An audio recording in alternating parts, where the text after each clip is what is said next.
Hi, Small Arms Combatives here. Today's video is trigger finger placement, okay?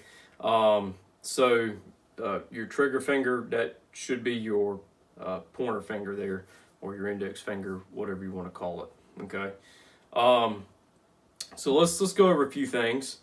Let's understand something here real quick. A lot of people tend to think that you absolutely must have the trigger right there on the pad of your index finger every single time, okay? But really the truth is no particular effort should be made to place your finger on the trigger in any particular spot. What's more important is a proper grip, okay? And where that finger wants to naturally lay on that trigger, okay? So all this stuff you've heard about, the trigger's got to be in that exact spot on the finger. That could be farther from the truth, because not everyone's hands are the same size, not everyone's fingers are the same length, okay? And so let's talk about a large pistol versus a small pistol, okay?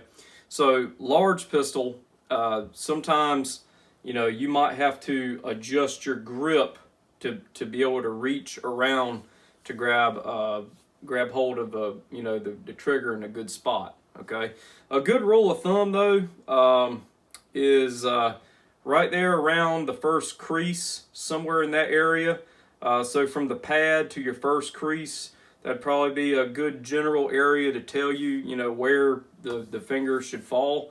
You have more strength to pull the trigger anyway back here than you do here.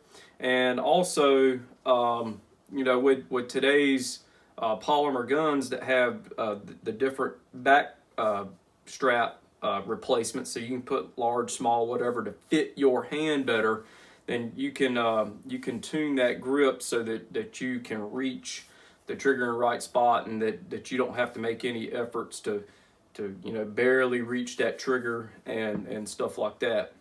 So there's a couple different types of triggers you should be aware of.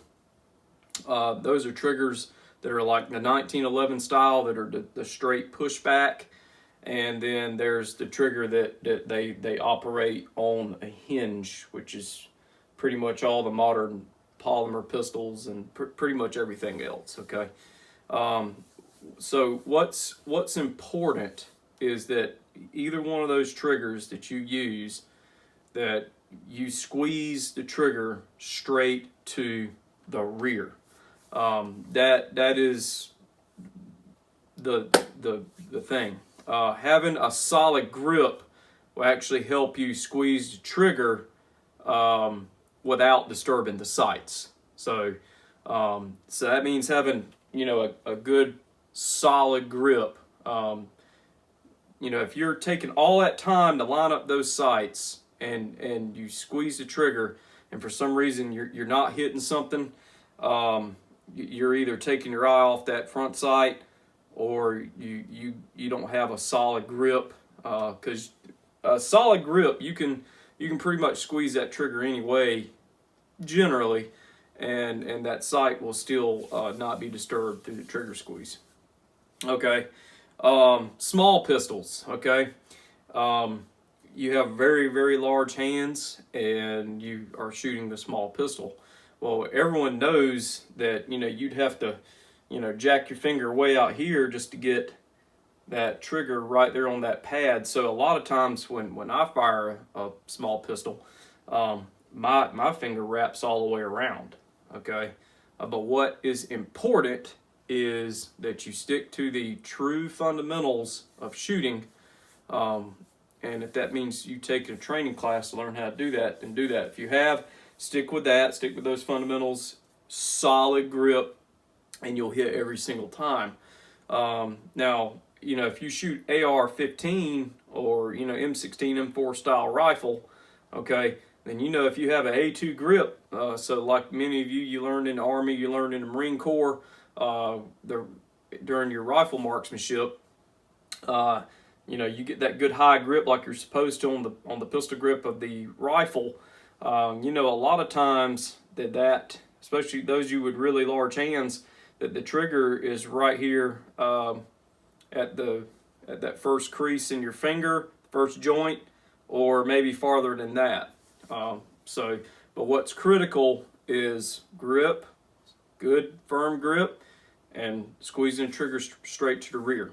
Okay, and position, of course. Let me see.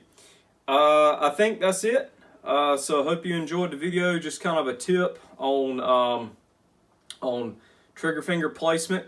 So remember, no particular effort should be made for that finger to be right there in an exact spot. Okay, that's not going to be the same from one gun to the next. And so I hope this video was helpful. If you want to take a class, Small Arms Combatives, that's where you can find us. Over and out.